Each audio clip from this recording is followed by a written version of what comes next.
News break ਤੋਂ ਬਾਅਦ ਆਪ ਸਭ ਦਾ ਸਵਾਗਤ ਹੈ। ਵਿਚਾਰ ਚਰਚਾ ਨੂੰ ਅੱਗੇ ਤੋਰਦੇ ਹਾਂ। ਡਾਕਟਰ ਸਾਹਿਬ, ਜਿੱਥੇ ਇਸ ਗੱਲ ਬਾਰੇ ਅਸੀਂ ਖਾਸ ਤੌਰ ਤੇ ਕਰੋਨਾ ਵਾਇਰਸ ਨੂੰ ਮੁੱਖ ਰੱਖਦੇ ਹਾਂ, ਜਿੱਥੇ ਇਹ ਸਾਰੀ ਸਿਚੁਏਸ਼ਨ ਸਥਿਤੀ ਬਣੀ ਹੋਈ ਹੈ, ਇੱਥੇ ਜਿੱਥੇ ਇੱਕ ਨੈਗੇਟਿਵਿਟੀ ਦਾ ਦੌਰ ਹੈ, ਲੋਕ ਆਪਣੇ ਘਰਾਂ ਦੇ ਵਿੱਚ ਤਾੜੇ ਹੋਏ ਆ ਤੇ ਹਾਲਾਤ ਬਦ ਤੋਂ ਬਦਤਰ ਹੁੰਦੇ ਨਜ਼ਰ ਆ ਰਹੇ ਆ, ਪਰ ਉੱਥੇ ਇਹ ਵੀ ਗੱਲ ਜ਼ਰੂਰੀ ਹੈ ਕਿ ਰੱਬ ਦਾ ਧਿਆਨ ਧਰਿਆ ਜਾਵੇ ਤੇ ਆਪਣੇ ਪਰਿਵਾਰਾਂ ਦੇ ਵਿੱਚ ਬੈਠ ਕੇ ਇੱਕ ਜਿਹੜੀ ਉਮੀਦ ਹੈਗੀ ਹੈ ਉਹ ਕਾਇਮ ਰੱਖੀ ਜਾਵੇ ਕਿ ਅਸੀਂ ਇਹਨਾਂ ਹਾਲਾਤਾਂ ਦੇ ਵਿੱਚੋਂ ਲੰਘ ਕੇ ਅੱਗੇ ਵਧਾਂਗੇ। ਤੇ ਜਿਵੇਂ ਧਾਰਮਿਕ ਆਗੂ ਵੀ ਸੰਦੇਸ਼ ਦੇ ਰਹੇ ਆ ਜਾਂ ਅਦਰਵਾਈਜ਼ ਜਿਹੜਾ ਇੱਕ ਪੋਜ਼ਿਟਿਵ ਉਹ ਬਣਦਾ, ਉਹਦੇ ਤੇ ਵੀ ਗੱਲ ਕਰਨੀ ਜ਼ਰੂਰ ਬਣਦੀ ਆ। ਸੋ ਅੱਜ ਦਾ ਜਿਹੜੇ ਹੁਣ ਸਾਨੂੰ ਬੀਤੀ ਕੱਲ ਕੁਝ ਫੇਸਬੁੱਕ ਤੇ ਯੂਟਿਊਬ ਰਾਹੀਂ ਜਾਂ ਈਮੇਲਸ ਰਾਹੀਂ ਸਾਨੂੰ ਜਿਹੜੇ ਮੈਸੇजेस ਲੋਕਾਂ ਨੇ ਸੁਝਾਅ ਭੇਜੇ ਆ ਜਾਂ ਆਪਣੇ ਜਿਹੜੇ ਸਵਾਲ ਕੀਤੇ ਆ, ਕਮੈਂਟ ਕੀਤੇ ਆ, ਉਹ ਮੈਂ ਇਸ ਸੈਗਮੈਂਟ ਦੇ ਵਿੱਚ ਸਾਂਝੇ ਕਰਨੇ ਚਾਹੂੰਗਾ। ਸਾਡੇ ਜਿਹੜੇ ਦਰਸ਼ਕਾਂ ਵੱਲੋਂ ਆਏ ਆ, ਇੱਕ ਸਮਰਜੋਤ, ਇਸ ਤੋਂ ਪਹਿਲਾਂ ਮੈਂ ਤੁਹਾਡਾ, ਜਿਵੇਂ ਤੁਸੀਂ ਸ਼ੁਰੂਆਤ ਦੇ ਵਿੱਚ ਹੀ ਕਿਹਾ ਹੈ ਕਿ ਜੀ ਨਹੀਂ, ਮੈਂ ਉਹ ਸਮਰਜੋਤ ਸਿੰਘ ਜੀ ਦਾ ਕਿਉਂਕਿ ਮੈਸੇਜ ਵੀ ਇੱਕ ਉਹਨਾਂ ਨੇ ਬੜਾ ਖੂਬਸੂਰਤ ਉਹ ਲਿਖਿਆ ਸੀਗਾ। ਉਹਨਾਂ ਨੂੰ ਕਹਿੰਦੇ ਆ, ਦੁੱਖ ਸੁੱਖ ਦਾ ਦਾਤਿਆ ਤੇਰੀ ਕੁਦਰਤ ਦੇ ਉਸੂਲ ਨੇ, ਦੁੱਖ ਸੁੱਖ ਤਾਂ ਦਾਤਿਆ ਤੇਰੀ ਕੁਦਰਤ ਦੇ ਉਸੂਲ ਨੇ, ਬਸ ਇੱਕੋ ਅਰਦਾਸ ਹੈ ਤੇਰੇ ਅੱਗੇ, ਦੁੱਖ ਵਿੱਚ ਹਿੰਮਤ ਬਖਸ਼ੀ ਤੇ ਸੁੱਖ ਵਿੱਚ ਨਿਮਰਤਾ ਬਖਸ਼ੀ। ਵਾਹ ਵਾਹ ਵਾਹ। ਦੇਖੋ, ਅੱਜ ਹੀ ਮੈਂ ਇੱਕ ਵੀਰ ਨਾਲ ਗੱਲ ਕਰ ਰਿਹਾ ਸੀ। ਮੈਂ ਕਿਹਾ ਵੀ ਜਿੱਥੇ ਇੱਕ ਪਾਸੇ ਇਹ ਬਹਾਦਰ ਲੋਕ, ਡਾਕਟਰਸ, ਨਰਸਿਸ, ਪੈਰਾਮੈਡਿਕਸ, ਲੈਬੋਰਟਰੀਆਂ 'ਚ ਕੰਮ ਕਰਨ ਵਾਲੇ, ਐਂਬੂਲੈਂਸਾਂ ਨੂੰ ਚਲਾਉਣ ਵਾਲੇ, ਔਰ ਦੂਸਰੇ ਸਾਡੇ ਟਰੱਕਰ ਭੈਣ ਭਰਾ ਦੁਨੀਆ ਭਰ 'ਚ ਲੋੜੀਂਦੀਆਂ ਵਸਤੂਆਂ ਪਹੁੰਚਾਉਣ ਵਾਲੇ, ਉਹਨਾਂ ਦੇ ਲਈ ਜਿਹੜੇ ਬੈਠ ਕੇ ਲੰਗਰ ਤਿਆਰ ਕਰ ਰਹੇ ਨੇ, ਫੂਡ ਪੈਕੇਜਿਸ, NGOs, ਇਹਨਾਂ ਨੂੰ ਸਾਡਾ ਸੈਲੂਟ ਹੈ। ਉੱਥੇ ਨਾਲ ਦੀ ਨਾਲ ਕੁਝ ਘਟਨਾਵਾਂ ਜਿਹੜੀਆਂ ਦੁੱਖ ਦਾ ਵਾਇਸ ਵੀ ਨੇ, ਦੁੱਖ ਦਾ ਕਾਰਨ ਵੀ ਨੇ। ਜਿਵੇਂ ਅਸੀਂ ਕੱਲ ਵੀ ਜ਼ਿਕਰ ਕੀਤਾ ਸੀ ਕਿ ਜੇ ਬੱਚੇ ਬੱਚੀਆਂ ਆਪਣੇ ਮਾਪਿਓ ਦੀ ਡੈੱਡ ਬੋਡੀ ਲੈਣ ਤੋਂ ਨਾ ਕਰ ਦੇਣ, ਔਰ ਅਜੇ ਵੀ ਜਿਵੇਂ ਜਲੰਧਰ ਦੇ ਵਿੱਚ ਸ਼ਮਸ਼ਾਨ ਘਾਟ ਬੰਦ ਕਰਨ ਦੀ ਕੋਸ਼ਿਸ਼ ਕੀਤੀ ਗਈ, ਭਾਵੇਂ ਕਿ ਉਹਨਾਂ ਦੇ ਖਿਲਾਫ ਕੇਸ ਵੀ ਰਜਿਸਟਰ ਕੀਤਾ ਗਿਆ। ਔਰ ਮੈਂ ਉਹਨਾਂ ਨੂੰ, ਵੀਰ ਨੂੰ ਦੱਸ ਰਿਹਾ ਸੀ, ਮੈਂ ਕਿਹਾ ਵੀ ਅਸੀਂ ਉਸ ਕੌਮ ਦੇ ਵਾਰਿਸ ਹੈ, ਉਸ ਗੁਰੂਆਂ ਦੀ ਲੈਗੇਸੀ ਨੂੰ ਆਪਣਾ ਸਰਮਾਇਆ ਸਮਝਦੇ ਹੈ। ਬਾਣੀਆਂ, ਕਹਾਣੀਆਂ, ਪੁੱਤ ਸਪੁੱਤ ਕਰੇਨ, ਆਪਣੇ ਬਜ਼ੁਰਗਾਂ ਦੀਆਂ ਕਹਾਣੀਆਂ, ਉਹਨਾਂ ਦੇ ਜੀਵਨ ਤੋਂ ਅਸੀਂ ਸਿੱਖਿਆ ਲੈਂਦੇ ਹਾਂ ਕਿ ਗੁਰੂ ਨਾਨਕ ਸਾਹਿਬ ਦੇ ਇਤਿਹਾਸ ਦੇ ਵਿੱਚ ਘੱਟੋ ਘੱਟ 3 ਐਸੇ ਗੁਰਦੁਆਰਾ ਸਾਹਿਬਾਨ ਨੇ। ਇੱਕ ਦੀਪਾਲਪੁਰ ਪਾਕਿਸਤਾਨ ਦੇ ਵਿੱਚ ਹੈ, ਇੱਕ ਭੋਪਾਲ ਦੇ ਵਿੱਚ ਹੈ, ਇੱਕ ਕਿਸੇ ਹੋਰ ਥਾਂ ਤੇ ਜਿਹਦਾ ਮੈਨੂੰ ਯਾਦ ਨਹੀਂ ਹੈ, ਜਿਹੜੇ ਜੁੜੇ ਇਸ ਨਾਲ ਨੇ। ਉਹਨਾਂ ਜ਼ਮਾਨਿਆਂ ਦੇ ਵਿੱਚ 14ਵੀਂ 15ਵੀਂ ਸਦੀ 'ਚ ਕੋਹੜ ਨੂੰ ਬਹੁਤ ਮਾੜੀ ਬਿਮਾਰੀ ਮੰਨ ਕੇ ਜਿਹੜੇ ਕੋਹੜ ਦੇ ਮਰੀਜ਼ ਨੇ, ਉਹਨਾਂ ਨੂੰ ਪਿੰਡਾਂ ਦੇ ਵਿੱਚ, ਸ਼ਹਿਰਾਂ ਬਸਤੀਆਂ 'ਚ ਨਹੀਂ ਸੀ ਰਹਿਣ ਦਿੱਤਾ ਜਾਂਦਾ। ਯੂਰਪ ਦੇ ਵਿੱਚ ਵੀ ਇਹੀ ਹਾਲ ਸੀ, ਉਹ ਜੰਗਲਾਂ ਦੇ ਵਿੱਚ ਜਾਂ ਵਿਚਾਰੇ ਐਬੰਡਨ ਕਰ ਦਿੱਤੇ ਜਾਂਦੇ ਸੀ। ਔਰ ਇਹ 3 ਐਸੇ ਮੁਕਾਮ ਨੇ ਜਿੱਥੇ ਗੁਰੂ ਨਾਨਕ ਸਾਹਿਬ ਆਪਣੀਆਂ ਉਦਾਸੀਆਂ, ਆਪਣੇ ਧਾਰਮਿਕ ਜਿਹੜੇ ਦੌਰੇ ਸੀ ਉਹਨਾਂ ਦੇ ਦੌਰਾਨ, ਉਹਨਾਂ ਕੋਹੜੀਆਂ ਦੀ ਝੁੱਗੀ ਵਿੱਚ ਰੁਕੇ, ਉਹਨਾਂ ਦੀ ਜਿਹੜੀ ਹੈ ਸਾਂਭ ਸੰਭਾਲ ਵੀ ਕੀਤੀ। ਬਾਣੀ ਭਾਈ ਮਰਦਾਨਾ ਰਬਾਬ ਵਜਾ ਰਹੇ ਨੇ, ਔਰ ਉਹਨਾਂ ਨੂੰ ਤਸੱਲੀ, ਹੌਸਲਾ ਔਰ ਸਿਹਤਯਾਬੀ ਬਖਸ਼ੀ। ਇਹ ਅਸੀਂ ਉਸ ਗੁਰੂ ਦੇ ਵਾਰਿਸ ਹੈ। ਫਿਰ 5ਵੇਂ ਪਾਤਸ਼ਾਹ ਦੇ ਹਵਾਲੇ ਨਾਲ ਅਸੀਂ 5ਵੇਂ ਪਾਤਸ਼ਾਹ ਦਾ ਹਰਮੰਦਰ ਸਾਹਿਬ ਬਣਾਉਣਾ, ਗੁਰੂ ਗ੍ਰੰਥ ਸਾਹਿਬ ਦਾ ਖਜ਼ਾਨਾ ਹਿਊਮੈਨਿਟੀ ਨੂੰ ਦੇਣਾ, ਜਾਂ ਉਹਨਾਂ ਦੀ ਸ਼ਹਾਦਤ ਦਾ ਜ਼ਿਕਰ ਕਰਦੇ। ਪਰ ਉਹਨਾਂ ਦੇ ਜੀਵਨ ਦਾ ਵੀ ਉਹ ਚੈਪਟਰ ਹੈ ਜਦੋਂ ਕਿ ਉਸ ਪੀਰੀਅਡ 'ਚ ਲਾਹੌਰ ਦੇ ਵਿੱਚ ਜਦੋਂ ਆਏ ਨੇ, ਇੱਕ ਵਬਾ ਫੈਲੀ ਹੈ, ਉਦੋਂ ਅਕਾਲ ਪਿਆ, ਜਿੱਥੇ ਕਿ ਉਹ ਆਪ ਜਿਹੜਾ ਆਪਣੇ ਸਿੱਖਾਂ ਦੀ ਸੰਗਤਾਂ ਦੀ ਅਗਵਾਈ ਕਰਦੇ ਨੇ, ਉਹਨਾਂ ਨੂੰ ਮੁਰਦਿਆਂ ਨੂੰ ਕ੍ਰੀਮੇਟ ਕਰਨ ਦੇ ਲਈ, ਗ੍ਰੇਵ ਯਾਰਡ ਤੱਕ ਲਿਜਾਣ ਦੇ ਲਈ। ਸੋ 8ਵੇਂ ਪਾਤਸ਼ਾਹ ਦਾ ਤਾਂ ਜ਼ਾਹਰਾ ਤੌਰ ਦੇ ਉੱਤੇ ਕਿ ਚੇਚਕ ਫੈਲੀ ਹੋਈ ਹੈ, ਲੋਕ ਸ਼ਹਿਰ ਤੋਂ ਬਾਹਰ ਨੂੰ ਦੌੜ ਰਹੇ ਨੇ, ਗੁਰੂ ਸਾਹਿਬ ਸ਼ਹਿਰ 'ਚ ਜਾਂਦੇ ਨੇ, ਔਰ ਉਹਨਾਂ ਦੀ ਸਾਂਭ ਸੰਭਾਲ, ਜਿਸ ਯਾਦ ਦੇ ਵਿੱਚ ਅੱਜ ਬੰਗਲਾ ਸਾਹਿਬ ਗੁਰਦੁਆਰਾ, ਔਰ ਉਹ ਜਿਹੜੇ ਨੇ ਉੱਥੇ ਹੀ ਜੋਤੀ ਜੋਤ ਸਮਾਉਂਦੇ ਨੇ, ਮਾਨੋ ਉਹਨਾਂ ਸਭ ਦੀ ਬਿਮਾਰੀ ਆਪਣੇ ਸਿਰ ਤੇ ਲੈ ਲਈ ਹੁੰਦੀ ਹੈ। ਤੇ ਜਿਹੜੇ ਔਰ ਇਹ ਕਿਉਂਕਿ ਮੈਂ ਸਿਰਫ ਉਸ ਹਿੱਸੇ ਦਾ ਹੀ ਗੁਰੂ ਸਾਹਿਬਾਨ ਦੇ ਜੀਵਨ ਦਾ ਜ਼ਿਕਰ ਕੀਤਾ ਹੈ ਜਿਨ੍ਹਾਂ ਦਾ ਸੰਬੰਧ ਬਿਮਾਰੀਆਂ ਨਾਲ ਹੈ। ਅੱਜ ਜਿਹੜਾ ਦੁਸ਼ਮਣ ਹੈ ਉਹ ਬਿਮਾਰੀ ਹੈ ਜਿਹਨੂੰ ਦੇਖਿਆ ਨਹੀਂ ਜਾ ਸਕਦਾ, ਜਿਹਦੀ ਕੋਈ ਸ਼ਕਲ ਸੂਰਤ ਨਹੀਂ ਹੈ, ਦੁਸ਼ਮਣ ਦੇ ਸਾਹਮਣੇ ਛਾਤੀ ਤਾਣ ਕੇ ਖਲੋਣਾ ਕਿ ਬੁਲਟ ਆਏਗੀ। ਤੁਹਾਨੂੰ ਪਤਾ ਹੈ ਇੱਕ ਬੁਲਟ ਹੈ, ਬੁਲਟ ਕਿੱਥੇ ਵੱਜੇਗੀ, ਤੁਹਾਡੀ ਬਾਡੀ ਹੈ, ਪਰ ਇਹ ਤਾਂ ਤੁਸੀਂ ਜਿੱਥੇ ਹੱਥ ਲਾ ਰਹੇ ਹੋ, ਜਿਸ ਕੁਰਸੀ ਤੇ ਬੈਠ ਰਹੇ ਹੋ, ਜਿੱਥੇ ਚਾਰ ਚਫੇਰੇ ਬੁਲਟਸ ਘੁੰਮ ਰਹੀਆਂ ਨੇ ਕਰੋਨਾ ਦੀਆਂ। ਸੋ ਇਹ ਇਸ ਕਿਸਮ ਦਾ ਬੇਸ਼ੱਕ ਜਿਹੜਾ ਰੋਗ ਹੈ, ਲੇਕਿਨ ਇਹ ਪਲੇਗ ਤਾਂ ਨਹੀਂ ਹੈ, ਇਹ ਚੇਚਕ ਤਾਂ ਨਹੀਂ ਹੈ।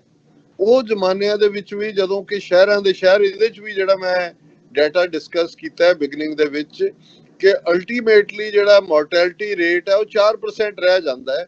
ਇਨਫੈਕਸ਼ਨ ਤੋਂ ਬਾਅਦ ਵੀ ਜਿਹੜੇ ਨੇ 75% 77% ਫੁੱਲੀ ਕਿਉਰ ਹੁੰਦੇ ਨੇ।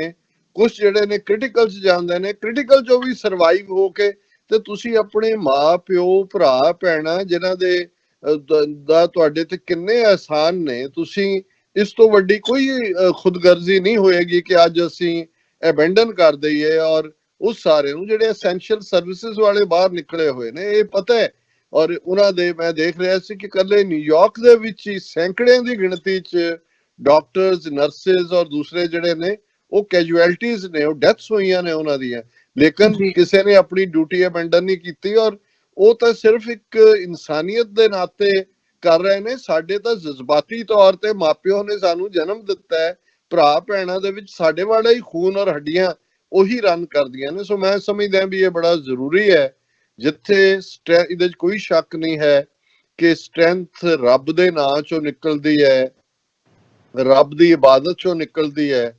ਔਰ ਈਵਨ ਪਾਕਿਸਤਾਨ ਦੇ ਪ੍ਰੈਜ਼ੀਡੈਂਟ ਐਲਵੀ ਨੇ ਵੀ ਜਿਹੜਾ ਉਹ ਪ੍ਰੈਜ਼ੀਡੈਂਟ ਹਾਊਸ ਦੇ ਵਿੱਚ ਇੱਕ ਜਿਹੜਾ ਜਿਸ ਨੂੰ ਉਹਨਾਂ ਨੇ ਤੋਬਾ ਜਿਹੜੀ ਹੈ ਅੱਲਾ ਦੇ ਸਾਹਮਣੇ, ਖੁਦਾ ਦੇ ਸਾਹਮਣੇ, ਕਿ ਭਾਈ ਸਾਡੇ ਗੁਨਾਹ ਬਖਸ਼ੋ ਔਰ ਸਾਨੂੰ ਇਸ ਬਿਮਾਰੀ ਤੋਂ ਨਿਜਾਤ ਦਿਵਾਓ। ਇਹ ਵੀ ਇੱਕ ਜਿੱਥੇ ਅਸੀਂ ਰੱਬ ਦੇ ਸਾਹਮਣੇ ਨਤਮਸਤਕ ਹੁੰਦੇ ਹਾਂ।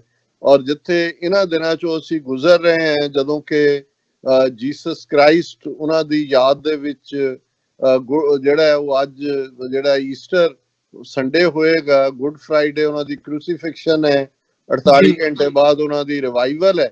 ਔਰ ਜੀਸਸ ਨੂੰ ਜੇ ਉਹਨਾਂ ਦਾ ਸਭ ਤੋਂ ਵੱਡਾ ਗੁਣ ਜਿਹੜਾ ਉਹਨਾਂ ਨੂੰ ਪੈਗੰਬਰ ਸਾਬਤ ਕਰਦਾ ਹੈ ਜਾਂ ਪ੍ਰੋਫਿਟ ਸਾਬਤ ਕਰਦਾ ਹੈ, ਜੀਸਸ ਦਾ ਹੀਲਰ, ਕਿ ਜਿਨ੍ਹਾਂ ਦੇ ਨੇੜੇ ਕੋਈ ਨਹੀਂ ਸੀ ਜਾਂਦਾ ਉਹਨਾਂ ਕੋਲ ਜਾ ਕੇ ਜੀਸਸ ਬੈਠਦੇ ਨੇ, ਉਹਨਾਂ ਦੇ ਦੁੱਖ ਸੁੱਖ ਨੂੰ ਦੂਰ ਕਰਦੇ ਨੇ।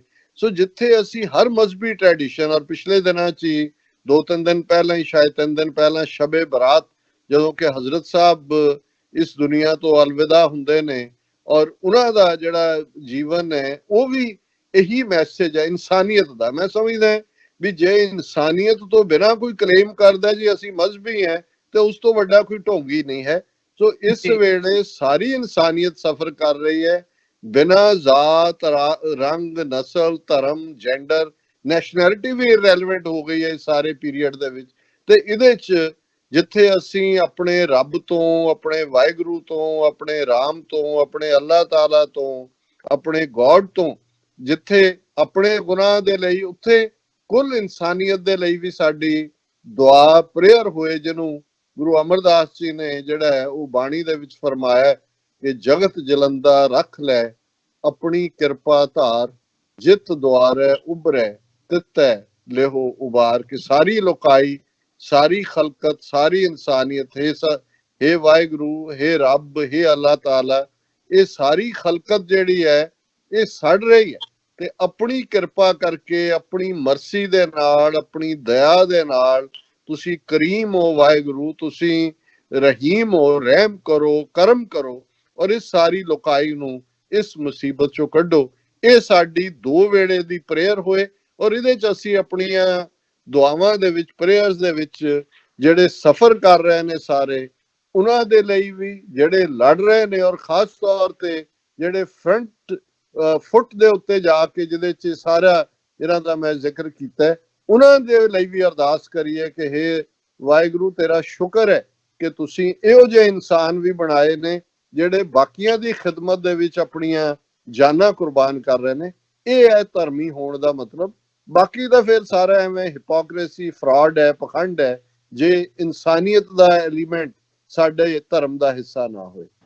ਜੀ ਬਿਲਕੁਲ ਡਾਕਟਰ ਸਾਹਿਬ, ਗੱਲਬਾਤ ਨੂੰ ਜਿਹੜੇ ਸਾਡੇ ਦਰਸ਼ਕਾਂ ਵੱਲੋਂ ਜਾਂ ਸਾਨੂੰ ਸੋਸ਼ਲ ਮੀਡੀਆ ਤੇ ਅਦਰਵਾਈਜ਼ ਸਾਨੂੰ ਮੈਸੇजेस ਆਏ ਹੈਗੇ ਆ, ਕਮੈਂਟਸ ਆਏ ਆ, ਉਹ ਸਾਂਝੇ ਕਰ ਲਈਏ। ਹਾਲਾਂਕਿ ਅਸੀਂ ਇਹ ਜਿਹੜੇ ਟੌਪਿਕਸ ਨੇ ਪਹਿਲਾਂ ਡਿਸਕਸ ਕੀਤੇ ਹੋਏ ਆ, ਪਰ ਇੱਕ ਰੈਕਗਨੀਸ਼ਨ ਦੇ ਤੌਰ ਤੇ ਵੀ ਤੇ ਅਦਰਵਾਈਜ਼ ਵੀ ਜ਼ਰੂਰੀ ਹੈ ਜਿਹੜੇ ਸਾਡੇ ਦਰਸ਼ਕ ਨੇ ਤੁਹਾਡੇ ਵੀ ਉਹ ਕਮੈਂਟਸ ਜ਼ਰੂਰ ਚਾਹੁੰਦੇ ਹੁੰਦੇ ਆ ਵੀ ਜੋ ਉਹਨਾਂ ਦੇ ਵਿਚਾਰ ਹੈਗੇ ਆ ਤੁਸੀਂ ਉਹਨਾਂ ਤੇ ਆਪਣਾ ਜਿਹੜਾ ਪੁਆਇੰਟ ਆਫ ਵਿਊ ਹੈ ਉਹ ਸਾਹਮਣੇ ਰੱਖੋ।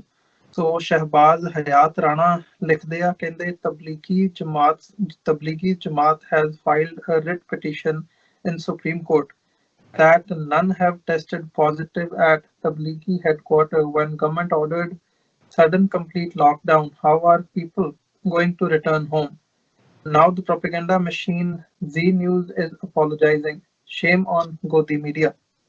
Those who are barking at Muslims, did they see the scenes at train and bus stations in Delhi? Where and how was the poor people crying with hunger? After a few days, we know you will bark RSS goons. It is done by Pakistani ISI. Yes, we are playing Modi. We are paying Modi to divide India in 8 states, and Modi is part of ISI. Ask Modi. ਦੇਖੋ ਇਹਦੇ 'ਚ ਕੋਈ ਸ਼ੱਕ ਨਹੀਂ ਹੈ, ਅਸੀਂ ਅੱਡ topics ਦੇ ਵਿੱਚ ਵੀ ਇਸ ਗੱਲ ਦਾ ਬੜੀ ਡਿਟੇਲ 'ਚ ਜ਼ਿਕਰ ਕੀਤਾ ਹੈ ਕਿ ਕਿਵੇਂ ਤਬਲੀਗੀ ਜਮਾਤ ਕਰੋਨਾ ਵਾਇਰਸ ਨਾਂ ਦੇ ਹੈਸ਼ਟੈਗ ਬਣਾ ਕੇ ਭਾਰਤ ਦੇ ਵਿੱਚ 20 ਕਰੋੜ ਮੁਸਲਮਾਨਾਂ ਨੂੰ ਬਦਨਾਮ ਕਰਨ ਦੀ ਗੱਲ, ਥਾਂ ਥਾਂ ਉਹਨਾਂ ਦੇ ਉੱਤੇ ਅਟੈਕ, ਹਮਲੇ, ਇਹ ਸਾਰਾ ਪਾਰਟ ਰਿਹਾ। ਔਰ ਇਹਦੇ 'ਚ ਵੀ ਕੋਈ ਸ਼ੱਕ ਨਹੀਂ ਹੈ ਕਿ ਈਵਨ ਜਦੋਂ ਉਹਨਾਂ ਨੇ 13, 14, 15 ਮਾਰਚ ਨੂੰ ਇਹ ਆਪਣਾ ਫੰਕਸ਼ਨ ਕੀਤਾ, ਉਦੋਂ ਕੋਈ ਲਾਕਡਾਊਨ ਨਹੀਂ ਸੀ ਪ੍ਰੋਪਰ, ਉਹਨਾਂ ਨੇ ਹੋਮ ਮਿਨਿਸਟਰੀ ਤੋਂ ਪਰਮਿਸ਼ਨ ਲਈ। ਪਰ ਮੈਂ ਸਮਝਦਾ ਹਾਂ ਵੀ ਇਹ ਉਹਨਾਂ ਦੇ ਪਾਰਟ ਤੇ ਵੀ, ਤਬਲੀਗੀ ਜਮਾਤ ਦੇ ਆਰਗੇਨਾਈਜ਼ਰਸ ਦੇ ਪਾਰਟ ਤੇ ਸਿਆਣਪ ਹੁੰਦੀ, ਕਿਉਂਕਿ ਕੇਸਿਸ ਤਾਂ ਆਲਰੇਡੀ ਚੱਲ ਹੀ ਰਹੇ ਸੀ ਜਨਵਰੀ ਫਰਵਰੀ 'ਚ, ਕਿ ਉਹ ਇਹ ਸਮਝਦਿਆਂ ਹੋਇਆ ਕਿ ਭਾਈ ਇਹ ਜਿਹੜਾ ਇੱਕ ਖਤਰਾ ਹੋ ਸਕਦਾ ਉਸ ਫੰਕਸ਼ਨ ਨੂੰ ਨਾ ਕਰਦੇ। ਔਰ ਖਾਸ ਤੌਰ ਤੇ ਇਹ ਦੇਖਦੇ ਆ ਕਿ ਆਲਰੇਡੀ ਕਿਵੇਂ ਐਂਟਾਈ ਮੁਸਲਿਮ ਫਿਜ਼ਾ ਉੱਥੇ ਬਣੀ ਹੋਈ ਹੈ। ਪਰ ਇਹਦੇ 'ਚ ਕੋਈ ਸ਼ੱਕ ਨਹੀਂ ਹੈ ਕਿ ਇਹ ਹਿੰਦੂਤਵਾ ਦੀ ਮਸ਼ੀਨਰੀ ਨੇ, ਉਹਨਾਂ ਦੇ ਪ੍ਰੋਪੇਗੈਂਡਾ ਮਸ਼ੀਨਰੀ, ਉਹਨਾਂ ਦਾ ਇਹਨਾਂ ਸਾਰਿਆਂ ਨੇ ਡੈਲੀਬਰੇਟਲੀ ਕੀਤਾ ਹੈ। ਔਰ ਮੈਨੂੰ ਇਹ ਲੱਗਦਾ ਵੀ ਇਹ ਜਦੋਂ ਈਵਨ ਅਗਲੇ 4-6 ਮਹੀਨੇ 'ਚ ਓਵਰਕਮ ਵੀ ਹੋ ਜਾਏਗਾ, ਨੈਕਸਟ ਇਲੈਕਸ਼ਨਾਂ ਦੇ ਵੇਲੇ ਜੇ ਹਿੰਦੂ ਤਵੀਆਂ ਦੇ ਕੋਲ, ਜਿੱਥੇ ਬਾਕੀ ਹਰ ਫਰੰਟ ਤੇ ਇਹਨਾਂ ਦੀ ਫੇਲਿਅਰ ਹੋਏਗੀ, ਇਹ ਉਹਨਾਂ ਦਾ ਏਜੰਡਾ ਹੋਏਗਾ। ਔਰ ਇਹਦੇ 'ਚ ਖਾਸ ਤੌਰ ਤੇ ਜਿਵੇਂ ਇਹਨਾਂ ਨੇ ਪੰਜਾਬ ਦੇ ਵਿੱਚ ਵੀ ਆਪਣੇ ਗੰਦੇ ਪੈਰ ਪਸਾਰਨ ਦੀ ਕੋਸ਼ਿਸ਼ ਕੀਤੀ ਹਿੰਦੂ ਤਵੀਆਂ ਨੇ, ਤਲਵਾੜਾ ਬਲਾਕ ਦੇ ਵਿੱਚ, ਗੁਰਦਾਸਪੁਰ, ਪਠਾਨਕੋਟ 'ਚ ਗੁਜਰਾਂ ਦੇ ਉੱਤੇ ਹਮਲੇ ਕਰਵਾਏ, ਉਹਨਾਂ ਨੂੰ ਘਰੋਂ ਕੱਢਿਆ, ਉਹਨਾਂ ਦੇ ਦੁੱਧ ਦੇ ਬਾਈਕਾਟ ਦੀ ਲਾਈਨ, ਕਿਉਂਕਿ ਸਾਡੇ ਕੁਝ ਵਿਊਅਰਸ ਨੇ ਸਾਨੂੰ ਲਿਖਿਆ ਵੀ ਉਹਨਾਂ ਬਾਰੇ ਵੀ ਕੁਝ ਕਰੋ। ਮੈਂ ਤਾਂ ਜਦੋਂ ਇਹ ਖਬਰ ਦੇਖੀ ਸੀ ਉਦੋਂ ਹੀ ਅਸੀਂ ਡਿਸਕਸ ਵੀ ਕੀਤਾ ਸੀ, ਪਰ ਅਸੀਂ ਆਪਣੇ ਪਲੇਟਫਾਰਮ ਤੋਂ ਇਹ ਆਪਣੇ ਪੰਜਾਬ ਵਿੱਚ ਵਸਦੇ ਭੈਣਾਂ ਭਰਾਵਾਂ ਨੂੰ, ਕਿਉਂਕਿ ਵੱਡੀ ਗਿਣਤੀ 'ਚ ਸਾਡੇ ਵਿਊਅਰਸ ਪੰਜਾਬ ਤੋਂ ਵੀ ਨੇ, ਭਾਰਤੀ ਕਬਜ਼ੇ ਵਾਲੇ ਪੰਜਾਬ ਤੋਂ, ਕਿ ਇਸ ਗੱਲ ਤੋਂ ਖਬਰਦਾਰ ਰਹੋ। ਹੁਣ ਤੱਕ ਇਹਨਾਂ ਦਾ ਜ਼ੋਰ ਨਹੀਂ ਚੱਲਿਆ ਹੈ।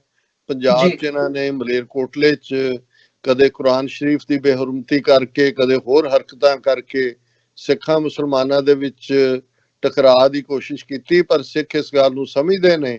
ਲੇਕਿਨ ਇਹ ਜਿਹੜਾ ਲੇਟੈਸਟ ਇੱਕ ਖੌਫ ਦੇ ਥੱਲੇ, ਜਿਵੇਂ ਉਹਨਾਂ ਦੀਆਂ ਪੰਚਾਇਤਾਂ ਔਰ ਪਿੰਡਾਂ ਦੇ ਸਪੀਕਰਾਂ ਤੋਂ ਅਨਾਉਂਸ ਕਰਕੇ ਉਹਨਾਂ ਵਿਚਾਰੇ ਗੁਜਰਾਂ ਨੂੰ ਜਿਹੜਾ ਉਹ ਬਿਲਕੁਲ ਬੇਘਰੇ ਕਰਨ ਔਰ ਬੇਰੁਜ਼ਗਾਰ, ਕਿਉਂਕਿ ਉਹਨਾਂ ਦਾ ਕੋਈ ਉਹ ਖੇਤੀਬਾੜੀ ਲਈ ਬੇਸਡ ਨਹੀਂ ਨੇ, ਉਹਨਾਂ ਦਾ ਤਾਂ ਕੰਮ ਹੀ ਦੁੱਧ ਵੇਚਣਾ ਹੈ, ਉਹਨਾਂ ਦਾ ਮਾਲ ਪੱਠਾ ਸਾਰਾ ਉਹਦੇ ਤੇ ਹੀ ਡਿਪੈਂਡ ਕਰਦਾ ਹੈ। ਜਦੋਂ ਉਹਨਾਂ ਦਾ ਦੁੱਧ ਵਿਕਦਾ ਹੈ ਤੇ ਉਹਨਾਂ ਦੇ ਖਰਚੇ ਪੂਰੇ ਹੁੰਦੇ ਨੇ। ਸੋ ਅਸੀਂ ਸਮਝਦੇ ਹਾਂ ਕਿ ਭਾਈ ਇਸ ਮਾਮਲੇ 'ਚ ਜਿੱਥੇ ਸਾਡੇ ਵੀਰ ਭੈਣਾਂ ਹੋਰਨਾਂ ਦੀ ਮਦਦ ਦੇ ਉੱਤੇ ਨਿਕਲੇ ਨੇ, ਇਸ ਗੁੱਜਰ ਭਾਈਚਾਰੇ ਦੀ ਵੀ ਸਾਰ ਲਈ ਜਾਏ ਹਰ ਪੱਖੋਂ। ਜੀ ਬਿਲਕੁਲ ਡਾਕਟਰ ਸਾਹਿਬ, ਜਿਹੜਾ ਅਗਲਾ ਕਮੈਂਟ ਸੀਗਾ ਉਹ ਸਾਰਾ ਮੁਗਲ ਦਾ ਸੀ। ਇਹਨਾਂ ਨੇ ਜਿਹੜਾ ਅਫਗਾਨਿਸਤਾਨ ਦੇ ਵਿੱਚ ਡਿਵੈਲਪਮੈਂਟ ਹੋਈ ਹੈ ਜਿਹਦੇ ਤੇ ਅਸੀਂ ਵੀ ਵਿਚਾਰ ਚਰਚਾ ਕੀਤੀ, ਉਸ ਸੈਗਮੈਂਟ ਦੇ ਉੱਤੇ ਕਮੈਂਟ ਕੀਤਾ ਸੀ। ਇਹ ਲਿਖਦੇ ਆ, अशरफ गनी को खुद मोदी चलाता है।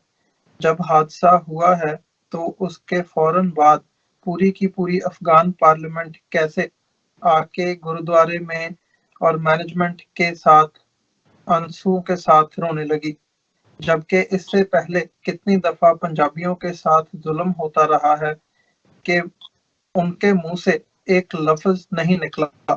पंजाबियों को गालियां देते थे जो नमक हराम मोदी के चमचे अफगानी हन।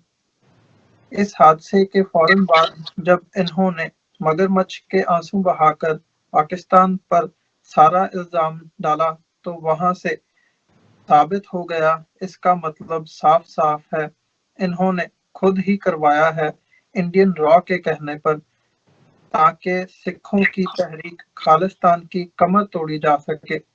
ये फसाद करवाकर 100% रॉ का काम है। ਇਹ ਕਿਹਨਾਂ ਨੇ ਲਿਖਿਆ? ਨਾ ਤਾਂ ਜੀ ਸਾਰਾ ਮੁਗਲ ਨਾਮ ਦੀ ਆਈਡੀ ਤੋਂ ਆਇਆ ਸੀ ਇੱਕ। ਹਾਂਜੀ, ਦੇਖੋ ਬਿਲਕੁਲ ਠੀਕ ਆਬਜ਼ਰਵ ਕੀਤਾ ਹੈ, ਕਿਉਂਕਿ ਅਸ਼ਰਫ ਗਨੀ ਜਿਹੜੇ ਇਸ ਵੇਲੇ ਅਫਗਾਨਿਸਤਾਨ ਦੇ, ਵੈਸੇ ਤਾਂ ਦੋ ਪ੍ਰੈਜ਼ੀਡੈਂਟ ਨੇ, ਇੱਕ ਅਬਦੁੱਲਾ ਨੇ, ਨਾ ਉਹਨਾਂ ਦੇ ਪੱਲੇ ਬਹੁਤਾ ਕੁਛ ਹੈ ਤੇ ਨਾ ਹੀ ਅਸ਼ਰਫ ਗਨੀ ਦੇ ਹੈ। ਇਹ ਤਾਂ ਨੈਟੋ ਦੀਆਂ ਫੋਰਸਿਸ ਦੇ ਸਹਾਰੇ ਉੱਥੇ ਖੜੇ ਨੇ। ਜਦੋਂ ਇਹਨਾਂ ਨੇ ਅਮਰੀਕਾ ਨੇ ਡੀਲ ਸਾਈਨ ਕੀਤੀ ਤਾਲਿਬਾਨ ਦੇ ਨਾਲ, ਸੋ ਜ਼ਾਹਿਰ ਹੈ ਵੀ ਇਹਨਾਂ ਨੂੰ ਲੱਗਾ ਕਿ ਵੀ ਹੁਣ ਸਾਡਾ ਜਿਹੜਾ ਖਾਬਾ ਹੈ ਉਹ ਮੁੱਕ ਗਿਆ। ਔਰ ਇਹ ਰਾਹ ਵਾਲਿਆਂ ਦੇ ਹੱਥਾਂ ਤੇ ਤਾਂ ਪਹਿਲਾਂ ਤੋਂ ਹੀ, ਇਹ ਵੀ ਇਸ ਤੋਂ ਪਹਿਲਾਂ ਵੀ ਜਿਹੜਾ ਪ੍ਰੈਜ਼ੀਡੈਂਟ ਸੀ, ਕਿਉਂਕਿ ਇੰਡੀਆ ਦਾ ਹਮੇਸ਼ਾ ਹੀ ਬਹੁਤ ਦਖਲ ਰਿਹਾ ਅਫਗਾਨਿਸਤਾਨ ਦੀ ਲਾਈਨ 'ਚ। ਇਹ ਤਾਂ 1979 ਦੇ ਵਿੱਚ, ਕਿਉਂਕਿ ਉਦੋਂ ਸੋਵੀਅਤ ਯੂਨੀਅਨ ਦੇ ਨਾਲ ਭਾਰਤ ਦਾ ਸੰਬੰਧ ਸੀ, ਔਰ ਸੋਵੀਅਤ ਯੂਨੀਅਨ ਨੇ ਜਦੋਂ ਅਫਗਾਨਿਸਤਾਨ ਤੇ ਕਬਜ਼ਾ ਕੀਤਾ ਤੇ ਇੰਡੀਆ ਨੇ ਖੁੱਲ੍ਹ ਕੇ ਸਪੋਰਟ ਕੀਤੀ ਸੋਵੀਅਤ ਯੂਨੀਅਨ ਦੀ। ਮੈਨੂੰ ਕਈ ਵਾਰੀ ਹੈਰਾਨੀ ਵੀ ਹੁੰਦੀ ਹੈ ਜਦੋਂ ਕੋਈ ਅਫਗਾਨ ਵੀ ਕਹਿੰਦੇ ਨੇ ਕਿ ਇੰਡੀਆ ਸਾਡਾ ਬੜਾ ਪੁਰਾਣਾ ਹਮਾਇਤੀ ਸਪੋਰਟਰ ਹੈ। ਇਹਨਾਂ ਨੂੰ ਭੁੱਲ ਗਿਆ ਵੀ 1979 ਚ ਸੋਵੀਅਤ ਯੂਨੀਅਨ ਜਿਹੜਾ ਕਿ 10 ਸਾਲ ਉੱਥੇ ਰਿਹਾ, ਉਹਦੇ ਚ ਪਾਕਿਸਤਾਨ ਨੇ ਤਾਂ ਆਪਣੀ ਸਰਜ਼ਮੀਨ ਖੋਲੀ, ਉਹਨਾਂ ਨੂੰ ਜਿਹੜਾ 4 ਮਿਲੀਅਨ ਤੋਂ ਜ਼ਿਆਦਾ ਅਫਗਾਨਾਂ ਨੂੰ ਪਨਾਹ ਵੀ ਦਿੱਤੀ। ਸਾਰੀ ਲੜਾਈ ਆ ਪਾਕਿਸਤਾਨ ਦੀ ਧਰਤੀ ਤੋਂ CIA ਔਰ ISI ਨੇ ਰਲ ਕੇ ਲੜੀ। ਲੇਕਿਨ ਇੰਡੀਆ ਜਿਹੜਾ ਉਹ ਸੋਵੀਅਤ ਯੂਨੀਅਨ ਦੇ ਨਾਲ ਖੜਾ ਸੀ। ਪੁਰਾਣੀ ਹਿਸਟਰੀ ਤਾਂ ਜੇ ਭੁੱਲ ਵੀ ਜਾਣ ਮਹਿਮੂਦ ਗਜ਼ਨਵੀ ਦੀ ਜਾਂ ਅਹਿਮਦ ਸ਼ਾਹ ਅਬਦਾਲੀ ਦੀ ਜਾਂ ਦੂਸਰਿਆਂ ਦੀ, ਘੱਟੋ ਘੱਟ ਕਰੰਟ 20ਵੀਂ ਸਦੀ ਦੀ ਹਿਸਟਰੀ 'ਚ ਦੇਖ ਲੈਣ ਕਿ ਵੀ ਇਹ ਅਫਗਾਨਿਸਤਾਨ ਦੇ ਨਾਲ ਇਹਨਾਂ ਦੀ ਕਿੰਨੀ ਕੁ ਹਮਾਇਤ ਰਹੀ ਹੈ ਇੰਡੀਆ ਦੀ ਅਫਗਾਨਾਂ ਦੇ ਨਾਲ। ਪਰ ਮੈਂ ਜਿਵੇਂ ਦੇਖਦਾ ਆਪਣੇ ਲੋਕਾਂ 'ਚ ਵੀ ਨੇ ਉਹ ਲੋਕ ਜਿਹੜੇ ਵਿਖੇ ਹੋਏ ਜਾਂ ਜਿਹੜੇ ਕਈ ਵਾਰੀ ਮਿਸ ਇਨਫੋਰਮਡ ਵੀ ਹੁੰਦੇ ਨੇ, ਲੇਕਿਨ ਇਹਦੇ 'ਚ ਕੋਈ ਸ਼ੱਕ ਨਹੀਂ ਹੈ ਕਿ ਇਹ ਸਾਰਾ ਜਿਹੜਾ ਕਾਬਲ ਦੇ ਵਿੱਚ ਸਿੱਖਾਂ ਦਾ ਮੈਸੈਕਰ ਹੈ, ਇਹ ਉਸੇ ਹੀ ਨੀਤੀ 'ਚੋਂ ਨਿਕਲਿਆ ਜਿਹਦੇ ਥੱਲੇ ਕਸ਼ਮੀਰ ਵਾਦੀ 'ਚ 20 ਮਾਰਚ 2000 ਨੂੰ 35 ਸਿੱਖਾਂ ਦਾ ਮੈਸੈਕਰ ਕਤਲੇਆਮ ਕੀਤਾ ਗਿਆ ਸੀ, ਜਦੋਂ ਕਿ ਪ੍ਰੈਜ਼ੀਡੈਂਟ ਕਲਿੰਟਨ ਭਾਰਤ ਦੇ ਦੌਰੇ ਤੇ ਆਏ ਸੀ। ਔਰ ਹੁਣ ਵੀ ਕਿਉਂਕਿ ਅਮਰੀਕਾ ਦੇ secretary of state Mike Pompeo Kabul ਦੇ ਵਿੱਚ ਸਨ, ਅਸ਼ਰਫ ਗਨੀ ਦੇ ਉੱਤੇ ਪ੍ਰੈਸ਼ਰ ਸੀ ਕਿ ਆਨਰ ਕਰੋ ਤਾਲਿਬਾਨ ਨਾਲ ਜਿਹੜਾ ਐਗਰੀਮੈਂਟ ਹੈ, ਛੱਡੋ ਉਹਨਾਂ ਦੇ 5000 ਬੰਦੇ, ਔਰ $1 ਬਿਲੀਅਨ ਦੀ ਏਡ ਉਹਨਾਂ ਦੀ ਕੱਟ ਕੀਤੀ ਸੀ। ਸੋ ਮੈਸੇਜ ਦੇਣਾ ਚਾਹੁੰਦੇ ਸੀ ਕਿ ਜੀ ਇੱਥੇ ਸਭ ਕੁਝ ਤਾਲਿਬਾਨ ਦੇ ਕੋਲ ਨਹੀਂ ਹੈ ਔਰ ਸਾਰਾ ਕੰਟਰੋਲ ਨਹੀਂ ਹੈ, ਇੱਥੇ ਮਲਟੀਪਲ ਗਰੁੱਪ ਨੇ। ਸੋ ਇਹ ਜ਼ਾਹਰ ਹੈ ਕਿ ਜਿਹਨੂੰ ਵੀ ਥੋੜੀ ਬਹੁਤ ਸਮਝ ਹੈ ਕਿ ਏਜੰਸੀਆਂ ਕਿਵੇਂ ਆਪਰੇਟ ਕਰਦੀਆਂ, ਕਿਹਦੇ ਹਿੱਤ ਕਿਹਦੇ ਨਾਲ ਜੁੜੇ ਹੁੰਦੇ ਨੇ, ਸੋ ਜ਼ਾਹਰ ਤੌਰ ਤੇ ਇਹਨਾਂ ਦਾ ਕੰਮ ਸੀ। ਹੁਣ ਤਾਂ ਇਹ ਫੁੱਲੀ ਐਕਸਪੋਜ਼ਡ ਨੇ ਇਸ ਮੁੱਦੇ ਤੇ। ਜੀ ਬਿਲਕੁਲ ਡਾਕਟਰ ਸਾਹਿਬ, ਜਿਵੇਂ ਅਸੀਂ ਪਿਛਲੇ ਦਿਨਾਂ ਦੇ ਵਿੱਚ ਵੀ ਜ਼ਿਕਰ ਕੀਤਾ ਕਿ ਜਾਂ ਅੱਜ ਦੇ ਜਿਹੜੀਆਂ ਹਾਲਾਤ ਬਣੇ ਹੋਏ ਆ ਕਿ ਕਿਵੇਂ ਉੱਥੇ ਖਾਸ ਤੌਰ ਤੇ ਘੱਟ ਗਿਣਤੀਆਂ ਨੂੰ ਤੇ ਖਾਸ ਤੌਰ ਤੇ ਮੁਸਲਮਾਨਾਂ ਨੂੰ ਟਾਰਗੇਟ ਕੀਤਾ ਜਾ ਰਿਹਾ ਹੈ। ਜਿਹੜਾ ਉਹ ਸਾਡਾ ਸੈਗਮੈਂਟ ਸੀ ਉਹਦੇ ਤੇ ਹਰਪਾਲ ਸਿੰਘ ਪਾਲੀ ਨੇ ਕਮੈਂਟ ਕੀਤਾ, ਕਹਿੰਦੇ ਜਿਸ ਤਰ੍ਹਾਂ ਹੁਣ ਮੁਸਲਮਾਨ ਭਾਈਚਾਰੇ ਖਿਲਾਫ ਹੋਇਆ ਵਾ ਭਾਰਤੀ ਮੀਡੀਆ, ਹੁਣ ਇਸੇ ਤਰ੍ਹਾਂ ਸਿੱਖ ਕੌਮ ਜਿਵੇਂ ਘਰ ਘਰ ਵਿੱਚ ਲੰਗਰ ਵੰਡਣ ਜਾ ਰਹੀ ਹੈ। ਇਸ ਨੇ ਇਸ ਤੋਂ ਵੀ ਵੱਧ ਜੇਕਰ ਇਹ ਬਿਮਾਰੀ ਫੈਲ ਜਾਂਦੀ ਹੈ ਤੇ ਇਹਦੇ ਮਾਮਲੇ ਸਾਹਮਣੇ ਆਉਂਦੇ ਆ ਤਾਂ ਇਹਨਾਂ ਨੇ ਸਿੱਖਾਂ ਨੂੰ ਵੀ ਬਦਨਾਮ ਕਰਨ ਲੱਗ ਜਾਣਾ, ਖਾਧਾ ਪੀਤਾ ਸਾਰਾ ਭੁੱਲ ਜਾਣਾ। ਦੇਖੋ ਬਿਲਕੁਲ ਠੀਕ ਕਿਹਾ ਇਹਨਾਂ ਨੇ। ਇਹ ਤਾਂ ਖੁਸ਼ਕਿਸਮਤੀ ਰਹੀ ਕਿ ਜਿਹੜਾ 300 ਬੰਦਾ ਗੁਰਦੁਆਰਾ ਮਜਨੂ ਕਾ ਟਿੱਲਾ ਜਿਹੜਾ ਦਿੱਲੀ ਦੇ ਬਾਹਰ ਹੈ, ਉਸ 'ਚ ਉਹਨਾਂ ਨੇ ਪਨਾਹ ਲਈ ਸੀ। ਹਾਲਾਂ ਉਹਨਾਂ 'ਚੋਂ ਬਹੁਤ ਸਾਰੇ ਜਿਹੜੇ ਮਾਈਗ੍ਰੈਂਟ ਲੇਬਰ ਸੀ, ਬਹੁਤ ਘੱਟ ਉਹਨਾਂ 'ਚ ਸਿੱਖ ਸੀ। ਔਰ ਉਦੋਂ ਕੇਜਰੀਵਾਲ ਦੀ ਸਰਕਾਰ ਨੇ ਜਿੱਥੇ ਤਬਲੀਗੀ ਜਮਾਤ ਦੇ ਖਿਲਾਫ ਜਿਹੜਾ ਕੇਸ ਰਜਿਸਟਰ ਕੀਤਾ FIR ਕਿ ਜੀ ਇਹਨਾਂ ਨੇ ਇਕੱਠ ਹੋਣ ਦਿੱਤਾ, ਮਜਨੂ ਕਾ ਟਿੱਲਾ 'ਚ ਵੀ ਜਿਹੜਾ 300 ਬੰਦਾ ਸੀ ਉਹਨਾਂ ਦੇ ਖਿਲਾਫ ਤਾਂ ਨਹੀਂ, ਪਰ ਗੁਰਦੁਆਰਾ ਕਮੇਟੀ ਦੇ ਖਿਲਾਫ ਕਿ ਜੋ ਉਹਨਾਂ ਨੇ ਇਕੱਠੇ ਕੀਤੇ, ਉਹਨਾਂ ਸਾਰਿਆਂ ਦਾ ਟੈਸਟ ਕੀਤਾ ਗਿਆ ਪਰ ਉਹਨਾਂ 'ਚੋਂ ਕੋਈ ਪੋਜ਼ਿਟਿਵ ਨਹੀਂ ਨਿਕਲਿਆ। ਇਹ ਖੁਸ਼ਕਿਸਮਤੀ ਹੈ। ਅਦਰਵਾਈਜ਼ ਜਿਵੇਂ ਤਬਲੀਗੀ ਜਮਾਤ ਨੂੰ ਸਾਰੇ ਦੇਸ਼ ਦੇ ਵਿੱਚ ਭੰਡਿਆ ਗਿਆ ਔਰ ਉਹਨਾਂ ਤੇ ਅਟੈਕ ਕੀਤੇ ਗਏ ਇਸ ਹਵਾਲੇ ਨਾਲ ਕਿ ਜੀ ਇਹ ਕਰੋਨਾ ਵਾਇਰਸ ਫੈਲਾ ਰਹੇ ਨੇ, ਉਹ ਜਿਹੜਾ 300 ਬੰਦਾ ਮਜਨੂ ਟਿੱਲਾ ਸੀ ਉਹ ਵੀ ਸਿੱਖਾਂ ਦੇ ਨਾਲ ਹੀ ਜੋੜਨਾ ਸੀ ਗੁਰਦੁਆਰੇ ਦੇ ਖਿਲਾਫ ਜੋ FIR ਕੀਤੀ। ਔਰ ਇਹਦੇ 'ਚ ਕੋਈ ਸ਼ੱਕ ਨਹੀਂ ਹੈ ਕਿ ਵੀ ਇਸ ਗੱਲ ਬਾਰੇ ਸਾਨੂੰ ਕੌਸ਼ੀਅਸ ਹੋਣਾ ਚਾਹੀਦਾ ਹੈ। ਹਾਲਾਂਕਿ ਕੁਝ ਖਬਰਾਂ ਵੀ ਮੈਂ ਦੇਖੀਆਂ ਨੇ ਕਿ ਜਿਹੜੇ ਲੰਗਰ ਸੇਵਾ ਚ ਵੀ ਕਿਸੇ ਸ਼ਹਿਰ ਦੇ ਹਵਾਲੇ ਨਾਲ ਸੀ, ਉਹਨਾਂ ਚੋਂ ਇੱਕ ਜਾਂ ਦੋ ਪੋਜ਼ਿਟਿਵ ਨੇ, ਕਿਉਂਕਿ ਜਦੋਂ ਤੁਸੀਂ ਖੁੱਲ ਕੇ ਜਾ ਰਹੇ ਹੋ, ਦੇ ਰਹੇ ਹੋ। ਅਮਰੀਕਾ ਦੇ ਵਿੱਚ ਤਾਂ ਜਿਹੜੀ 6 ਫੁੱਟ ਤੋਂ 8 ਫੁੱਟ ਡਿਸਟੈਂਸ ਸੀ, ਹੁਣ 14 ਫੁੱਟ ਤੇ ਲੈ ਗਏ ਨੇ ਕਿ ਭਾਈ ਈਵਨ ਜੇ ਕੋਈ ਖੰਘਦਾ ਹੈ ਤੇ ਖੰਘ ਕਿਉਂਕਿ ਜ਼ਾਹਰ ਹੈ ਜਾਂ ਨਿੱਛ ਮਾਰਦਾ, ਨਿੱਛ ਤਾਂ ਜਾ ਕੇ 16 ਫੁੱਟ ਤੱਕ ਵੀ ਪਹੁੰਚਦੀ ਹੈ। ਸੋ ਉਹ ਵਿਚਾਰੇ ਜਿਹੜੇ ਉਹਨਾਂ ਦੀ ਸੇਵਾ ਚ ਜੁਟੇ ਹੋਏ ਨੇ, ਔਰ ਇਹ ਵੀ ਪਿਕਚਰਸ ਆਈਆਂ ਕਿ ਕਿਵੇਂ ਲੋਕ ਜਿਹੜੇ ਨੇ ਉਹ ਘਰ ਆਪਣੇ ਭਰ ਰਹੇ ਨੇ, ਅਗਲੇ 6 ਸਾਲ ਦਾ ਉਹਨਾਂ ਨੇ ਸਮਾਨ ਇਕੱਠਾ ਕੀਤਾ। ਸੋ ਮੈਂ ਇਹ ਸਮਝਦਾ ਵੀ ਇਸ ਗੱਲ ਦਾ ਵੀ ਸਾਨੂੰ ਧਿਆਨ ਰੱਖਣਾ ਚਾਹੀਦਾ ਹੈ ਵੀ ਦਾਨ ਦਾ ਹੱਕਦਾਰ ਉਹੀ ਹੁੰਦਾ ਹੈ ਜਿਹੜਾ ਲੋੜਵੰਦ ਹੋਏ, ਔਰ ਇਸ ਗੱਲ ਦਾ ਵੀ ਧਿਆਨ ਰੱਖਿਆ ਜਾਏ ਕਿ ਵੀ ਹੁਣ ਜੇ ਕੋਈ ਮਦਦ ਜਾਂ ਦੂਜੀ ਹੈ, ਜਿਵੇਂ ਯੂਨਾਈਟਿਡ ਸਿੱਖਸ ਜਾਂ ਖਾਲਸਾ ਏਡ ਜਾਂ ਸਰਬੱਤ ਦਾ ਭਲਾ ਟਰਸਟ ਨੇ ਆਪਣਾ ਜਿਹੜੀਆਂ ਨੇ ਗਲਵਜ਼ ਔਰ ਜਿਹੜੇ ਨੇ ਮਾਸਕਸ ਔਰ ਦੂਸਰੀਆਂ ਪ੍ਰੋਵਾਈਡ ਕਰਨੀਆਂ ਸ਼ੁਰੂ ਕੀਤੀਆਂ। ਮੇਰਾ ਖਿਆਲ ਹੈ ਵੀ ਫੂਡ ਔਰ ਲੰਗਰ ਦੇ ਹਵਾਲੇ ਨਾਲ ਹੁਣ ਇਨਫ ਹੋ ਗਿਆ। ਔਰ ਇੱਥੇ ਠੀਕ ਹੈ, ਜਿਵੇਂ ਬਾਹਰ ਜਿਵੇਂ ਨਿਊਯਾਰਕ 'ਚ ਮੈਂ 40,000 ਵਲੰਟੀਅਰਸ ਦੀ ਗੱਲ ਕੀਤੀ, ਉਹਨਾਂ ਨੇ ਡਿਮਾਂਡ ਕੀਤੀ ਹੈ। ਔਰ ਇਹ ਸਾਡਾ ਬਣਦਾ ਭਾਰਤ ਦੇ ਵਿੱਚ ਜਿਹੜਾ ਇਸ ਗੱਲ ਦਾ ਧਿਆਨ ਰਹੇ ਕਿ ਹੁਣ ਇਹਨਾਂ ਚੀਜ਼ਾਂ ਦੀ ਲੋੜ ਨਹੀਂ। ਜੇ ਇਸ ਵੇਲੇ ਸੱਚਮੁੱਚ ਜਿਹੜਾ ਸਟਾਫ ਹੈ ਮੈਡੀਕਲ, ਉਹਨਾਂ ਨੂੰ ਲੋੜ ਹੈ ਜਿਨ੍ਹਾਂ ਚੀਜ਼ਾਂ ਦੀ, ਸਾਡੀਆਂ ਜਿਹੜੀਆਂ NGOs ਨੇ ਔਰ ਸਿੱਖ ਸੰਸਥਾਵਾਂ ਨੇ, ਗੁਰਦੁਆਰਾ ਕਮੇਟੀਆਂ ਨੇ, ਉਹ ਪ੍ਰੋਵਾਈਡ ਕਰਨ ਜੇ ਉਹ ਕਰਾ ਸਕਦੇ ਹੋਣ। ਬਿਲਕੁਲ ਜ਼ਰੂਰ। ਇੱਥੇ ਜਿੱਥੇ ਜਿੱਥੇ ਵੀ ਸਿੱਖ ਕੌਮ ਬੈਠੀ ਆ, ਆਪਣਾ ਫਰਜ਼ ਇੰਡੀਵਿਜੂਅਲੀ ਵੀ ਤੇ ਅਦਰਵਾਈਜ਼ ਵੀ ਬਣਦਾ ਆ ਕਿ ਇਸ ਔਖੀ ਘੜੀ ਦੇ ਵਿੱਚ ਜਿੱਥੇ ਯੋਗਦਾਨ ਪਾਇਆ ਜਾ ਸਕਦਾ ਉਹ ਜ਼ਰੂਰ ਪਾਇਆ ਜਾਵੇ। ਡਾਕਟਰ ਸਾਹਿਬ, ਇੱਕ ਕਮੈਂਟ ਸੀਗਾ ਨੂਰ ਅੰਸਾਰੀ ਜੀ ਦਾ, ਜਿਹੜਾ ਮੈਂ ਪੜ੍ਹਨਾ ਚਾਹੂੰਗਾ, ਹੈ ਤੇ ਕਾਫੀ ਲੰਬਾ, ਪਰ ਉਹ ਮੈਂ ਜ਼ਰੂਰ ਸਾਂਝਾ ਕਰਨਾ ਚਾਹੂੰਗਾ ਜਿਹੜਾ ਉਹਨਾਂ ਨੇ ਲਿਖਿਆ ਆ।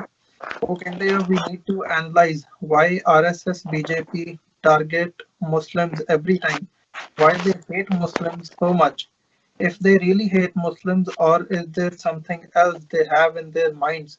What is the real agenda behind the whole exercise in spreading hate, spreading false history by mutilating the facts to prepare young students against Muslims, using electronic and print media to spew poison against Muslims? ਦੇਖੋ ਉਹਨਾਂ ਨੇ ਇਹ ਸਾਰੇ ਪਹਿਲਾਂ, ਕਿਉਂਕਿ ਮੈਂ ਵੀ message ਕੱਢ ਲਿਆ, ਕਾਫੀ ਲੰਬਾ ਹੈ, ਪਰ ਉਹਨਾਂ ਨੇ ਇੱਕ ਨੈਰੇਟਿਵ ਬਿਲਡ ਕੀਤਾ ਹੈ ਕਿ ਕਿਉਂ RSS ਔਰ BJP ਹਰ ਵਾਰ ਮੁਸਲਮਾਨਾਂ ਨੂੰ ਟਾਰਗੇਟ ਕਰਦੀ ਹੈ, ਕੀ ਉਹਨਾਂ ਦੇ ਮਨਾਂ 'ਚ ਕੀ ਹੈ, ਰੀਅਲ ਏਜੰਡਾ ਕੀ ਹੈ, ਕੀ ਉਹਨਾਂ ਨੂੰ ਇਹ ਲੱਗਦਾ ਹੈ ਕਿ ਵੀ ਉਹ ਸਾਰੇ ਹੀ ਜਿਹੜਾ ਉਹ 20 ਕਰੋੜ ਨੂੰ ਮਾਰ ਲੈਣਗੇ, ਉਹਨਾਂ ਨੂੰ ਮੁਕਾ ਦੇਣਗੇ, ਜਾਂ ਕੀ ਹੈ। ਪਰ ਮੈਂ ਐਂਡ ਤੇ ਚਲਾ ਜਾਵਾਂ ਕਿ ਅਖੀਰ 'ਚ ਉਹਨਾਂ ਨੇ ਇਹ ਕਿਹਾ ਕਿ ਵੀ BJP ਨੂੰ ਇਹ ਲੱਗਦਾ ਹੈ ਕਿ ਜੇ ਉਹਨਾਂ ਨੇ ਲੰਬਾ ਵਕਤ ਪਾਵਰ ਰੱਖਣੀ ਹੈ ਤਾਂ ਇੱਕੋ ਇੱਕ ਏਜੰਡਾ ਜਿਹੜਾ ਐਵਰਗ੍ਰੀਨ ਹੈ ਉਹ ਹੈ ਕਿ ਮੁਸਲਮਾਨਾਂ ਦੇ ਖਿਲਾਫ ਤੁਸੀਂ ਨਫ਼ਰਤ ਪੈਦਾ ਕਰੀ ਜਾਓ, ਔਰ ਸੈਕੂਲਰ ਪਾਰਟੀਆਂ ਜਿਹੜੀਆਂ ਨੇ ਉਹ ਕਿਸੇ ਝੰਡੇ ਥੱਲੇ ਨਹੀਂ ਆਈਆਂ, ਟੁਗੈਦਰ ਨਹੀਂ ਨੇ। ਔਰ BJP ਦਾ ਹਿੰਦੂਤਵੀ ਏਜੰਡਾ ਵਿਕਦਾ, ਉਹ ਸੈਕੂਲਰ ਪਾਰਟੀਆਂ ਵੀ ਕਈ ਵਾਰ ਜਿਹੜੀਆਂ ਨੇ ਉਸੇ ਹੀ ਏਜੰਡੇ ਨੂੰ ਪ੍ਰਮੋਟ ਕਰਦੀਆਂ ਨੇ। ਔਰ ਇਹ ਜਿਸ ਹਾਲ ਦੇ ਵਿੱਚ ਜਾ ਰਿਹਾ, ਹੁਣ ਤੁਸੀਂ ਲਾਸਟ ਪੈਰਾਗ੍ਰਾਫ ਉਹਨਾਂ ਦਾ ਪੜ੍ਹ ਸਕਦੇ ਹੋ, ਜਿਹੜਾ ਐਂਡ ਹੈ ਕਿ ਵੀ ਅਲਟੀਮੇਟਲੀ ਕੀ ਹੋਏਗਾ ਇੰਡੀਆ ਦਾ, ਇਸ ਬਾਰੇ ਉਹਨਾਂ ਦਾ ਕਹਿਣਾ ਕਿ ਵੀ ਇਹ ਉਹਨਾਂ ਦਾ ਏਜੰਡਾ ਪਾਵਰ 'ਚ ਰਹਿਣ ਦਾ ਹੈਗਾ, ਜਿਹਦੇ ਕਰਕੇ ਉਹ ਇਸ ਕਿਸਮ ਦੀ ਨਫ਼ਰਤ ਫੈਲਾ ਰਹੇ ਨੇ। ਜੀ ਡਾਕਟਰ ਸਾਹਿਬ, ਉਹ ਲਿਖਦੇ ਆ, to me it only looks that RSS BJP wants to stay in power forever the best possible way, ਜਿਵੇਂ ਤੁਸੀਂ ਦੱਸਿਆ ਇਹ ਉਹੀ ਗੱਲ ਉਹਨਾਂ ਨੇ ਲਿਖੀ ਹੈ। ਤੇ ਫਿਰ ਉਹਨਾਂ ਨੇ ਕਿਹਾ, the secular Hindus and Muslims are divided and fall for the promises made by other so-called secular parties, so who again turns out to be supporting the RSS BJP. The seculars of the country is not united. They cannot decide to negotiate with one party to take on BJP single-handedly and defeat them. I see the future of the seculars and our country is black, darkest black, if not united and choose one party. Negotiate with that party, that it will kill the hate, change the history from the syllabus to the real and original, to spread love, compassion, brotherhood, and humanity by introducing a special compulsory subject in the syllabus. If they fail in this subject, the child will not be promoted to the next class. Create a ministry to promote humanity. Otherwise, no chance. Otherwise, we all are doomed? ਮੇਰਾ ਖਿਆਲ ਹੈ ਨੂਰ ਅੰਸਾਰੀ ਜੀ ਨੇ diagnose ਤਾਂ ਠੀਕ ਕੀਤਾ ਹੈ, ਲੇਕਿਨ ਉਹਦਾ ਇਲਾਜ ਦੱਸਣ ਲੱਗੇ ਜਿਹੜੇ ਨੇ ਉਹ ਜਿਹਨੂੰ ਕਹਿੰਦੇ ਨੇ ਚੂਕ ਜਾਣਾ। ਇਹ ਸ਼ਾਇਦ ਭਾਰਤ ਦੇ ਵਿੱਚ ਹੀ ਰਹਿੰਦੇ ਨੇ ਔਰ ਜ਼ਾਹਰ ਹੈ ਵੀ ਉੱਥੇ ਰਹਿੰਦੇ ਮੁਸਲਮਾਨ ਵਿਚਾਰੇ ਉਹ ਤਾਂ ਆਪਣਾ ਨਾਂ ਦੱਸਣ ਲੱਗੇ ਵੀ ਘਬਰਾ ਜਾਂਦੇ ਨੇ, ਤੇ ਸੋਲੂਸ਼ਨ ਤਾਂ ਉਹਨਾਂ ਨੇ ਕੀ ਦੱਸਣਾ। ਮੇਰਾ ਖਿਆਲ ਹੈ ਵੀ ਇਹ ਅਜੇ ਵੀ ਇਹ ਰੋਜ਼ੀ ਪਿਕਚਰ ਐਕਸਪੈਕਟ ਕਰਦੇ ਨੇ ਕਿ ਕਦੇ ਉੱਥੇ ਸੈਕੂਲਰ ਇਮੇਜ ਬਣ ਜਾਏ, ਉਹ ਚੈਪਟਰ ਇੱਕ ਲੈਣ ਸਿਲੇਬਸ 'ਚ, ਉਹਦੇ 'ਚ ਪਿਆਰ ਦੀ ਗੱਲ ਹੋਏ, ਨਫ਼ਰਤ ਦੀ ਨਾ ਹੋਏ, ਫੇਰ ਹੀ ਜਿਹੜਾ ਇਹ ਬਚੇਗਾ, ਅਦਰਵਾਈਜ਼ ਡੂਮਡ ਹੋਏਗਾ। ਡੂਮ ਤਾਂ ਹੋਇਆ ਤਾਂ ਜੇ ਤੁਸੀਂ ਅੰਸਾਰੀ ਸਾਹਿਬ ਕਿ ਜੇ ਤੁਹਾਨੂੰ ਇਸ ਗੱਲ ਦਾ ਲੱਗਦਾ ਹੈ ਕਿ ਅਜੇ ਵੀ ਤੁਹਾਨੂੰ ਲੱਗਦਾ ਹੈ ਕਿ ਜੇ ਉੱਥੋਂ ਦੀ ਜਿਹੜੀ ਜ਼ਹਿਨੀਅਤ ਹੈ ਜਾਂ ਮਾਨਸਿਕਤਾ ਹੈ ਉਹ ਬਦਲ ਸਕਦੀ ਹੈ, ਤਾਂ ਫਿਰ ਇਹ ਉਵੇਂ ਹੀ ਹੈ ਜਿਵੇਂ ਉਹ ਕਬੀਰ ਸਾਹਿਬ ਨੇ ਇੱਕ ਥਾਂ ਫਰਮਾਇਆ ਕਿ ਕਬੀਰ ਮਨ ਜਾਨਤ ਸਭ ਬਾਤ, ਜਾਨਤ ਹੀ ਔਗਣ ਕਰੇ, ਕਾਹੇ ਕੀ ਕੁਸਲਾਤ ਹਾਥ ਦੀਪ ਕੂਏ ਪਰੇ। ਕਿ ਹੱਥ ਦੇ ਵਿੱਚ ਦੀਵਾ ਫੜਿਆ ਹੋਏ ਤੇ ਖੂਹ 'ਚ ਜਾ ਡਿਗਿਓ, ਤੇ ਇਹ ਫਿਰ ਤੁਸੀਂ ਕਹੋ ਜੀ ਮੈਂ ਅੱਖਾਂ ਵਾਲਾ, ਫਿਰ ਤਾਂ ਤੁਸੀਂ ਅੰਨੇ ਹੋ। ਨਾ ਖੂਹ ਦਾ ਕਸੂਰ ਹੈ, ਨਾ ਦੀਵੇ ਦਾ ਕਸੂਰ ਹੈ, ਤੁਹਾਡੀਆਂ ਅੱਖਾਂ ਵੀ ਸੀ, ਤੁਹਾਡਾ ਦੀਵਾ ਵੀ ਸੀ, ਪਰ ਤੁਸੀਂ ਆਪ ਖੂਹ 'ਚ ਡਿਗੇ ਹੋ। ਮੈਂ ਸਮਝਦਾ ਵੀ ਭਾਰਤ ਦੇ ਮੁਸਲਮਾਨਾਂ ਨੂੰ ਹੁਣ ਘੱਟੋ ਘੱਟ 70-72 ਸਾਲ ਦਾ ਉਹਨਾਂ ਨੇ ਵੀ ਤਜਰਬਾ ਕਰ ਲਿਆ। ਅਸੀਂ ਤਾਂ 37 ਸਾਲ ਬਾਅਦ ਕਨਕਲੂਡ ਕਰ ਲਿਆ ਸੀ। ਜੂਨ 84 ਦੇ ਪਹਿਲੇ ਹਫਤੇ ਜਦੋਂ ਘੱਲੂਘਾਰਾ ਦਰਬਾਰ ਸਾਹਿਬ ਤੇ ਹਮਲਾ ਹੋਇਆ, ਸਿੱਖਾਂ ਨੇ ਫੈਸਲਾ ਕਰ ਲਿਆ ਕਿ ਨੋ ਮੋਰ ਵਿਦ ਹਿੰਦੂ ਇੰਡੀਆ, ਕਿ ਹੁਣ ਇਸ ਸੋ ਕਾਲਡ ਸੈਕੂਲਰ ਇੰਡੀਆ ਦੇ ਵਿੱਚ ਇਹ ਸੈਕੂਲਰ ਨਾ ਸੀ, ਨਾ ਹੈ, ਨਾ ਇਹਨੇ ਹੋਣਾ। ਅਸੀਂ ਹੁਣ ਆਪਣਾ ਮੁਲਕ ਖਾਲਿਸਤਾਨ ਬਣਾਉਣਾ। ਸੋ ਮੈਂ ਸਮਝਦਾ ਵੀ ਭਾਰਤ ਦੇ ਮੁਸਲਮਾਨ ਜਿਹੜੇ ਬੇਸ਼ੱਕ ਖਿਲਰੇ ਹੋਏ ਨੇ ਬਹੁਤ ਪਾਸੇ, ਪਰ ਉਹਨਾਂ ਦਾ ਯੂਪੀ, ਬਿਹਾਰ ਔਰ ਉਹਦੇ ਨਾਲ ਲੱਗਦੇ ਜਿਹੜਾ ਬੰਗਾਲ, ਉਹਦੇ ਸਾਈਜ਼ੇਬਲ ਪੋਪੂਲੇਸ਼ਨ ਹੈ। ਅਲਟੀਮੇਟਲੀ ਇਹਨਾਂ ਨੂੰ ਇਹੀ ਦੇਖਣਾ ਪਏਗਾ ਕਿ ਭਾਈ ਇਹਨਾਂ ਨੇ ਤਾਂ ਆਪਣੇ ਉਹਨਾਂ ਲੋਕਾਂ ਨੂੰ, ਚੌਥਾ ਹਿੱਸਾ ਤੋਂ ਜ਼ਿਆਦਾ ਕਮਿਊਨਿਟੀ ਜਿਨ੍ਹਾਂ ਨੂੰ ਸ਼ੂਦਰ ਬਣਾਇਆ ਹੋਇਆ ਹੈ, ਉਹਨੂੰ 4000 ਸਾਲ 'ਚ ਐਕਸੈਪਟ ਨਹੀਂ ਕੀਤਾ। ਤੁਸੀਂ ਤਾਂ ਸ਼ੂਦਰਾਂ ਦੇ ਨਾਲ ਨਾਲ ਮਲੇਚ ਵੀ ਹੋ, ਬਾਹਰੋਂ ਆਏ ਹੋਏ ਹੋ, ਇਹਨਾਂ ਦੇ ਕਹਿਣ ਮੁਤਾਬਕ ਤੁਹਾਨੂੰ ਇਹ ਕਿਵੇਂ ਐਕਸੈਪਟ ਕਰਨਗੇ? ਇਹਨਾਂ ਦੀ ਜ਼ਹਿਨੀਅਤ। ਇਹੀ ਗੱਲ ਕਾਇਦੇ ਆਜ਼ਮ ਨੂੰ ਸਮਝ ਆ ਗਈ ਸੀ, ਉਹਨਾਂ ਨੇ ਆਪਣੇ ਲੋਕਾਂ ਨੂੰ ਸਮਝਾ ਕੇ ਇੱਕ ਵੱਡੇ ਤਬਕੇ ਨੂੰ ਮੁਲਕ ਪਾਕਿਸਤਾਨ ਲੈ ਲਿਆ। ਤੁਹਾਨੂੰ ਜੇ 70 ਸਾਲ ਬਾਅਦ ਵੀ ਅਜੇ ਤੁਹਾਨੂੰ ਲੱਗਦਾ ਹੈ ਕਿ ਜੀ ਇਹ ਸੱਚਮੁੱਚ ਸੈਕੂਲਰ ਬਣ ਜਾਣ, ਸੱਚਮੁੱਚ ਨਹਾ ਧੋ ਕੇ ਆ ਜਾਣ ਔਰ ਇਹ ਜਿਹੜੇ ਨੇ ਉਹ ਪਿਆਰ ਕਰਨ ਲੱਗ ਜਾਣ, ਇਵੇਂ ਨਹੀਂ ਹੋਣਾ। ਤੁਸੀਂ ਲੌਂਗ ਟਰਮ ਜਿਹੜਾ ਹੈ ਉਹ ਆਪਣਾ ਗੋਲ ਦੇਖੋ।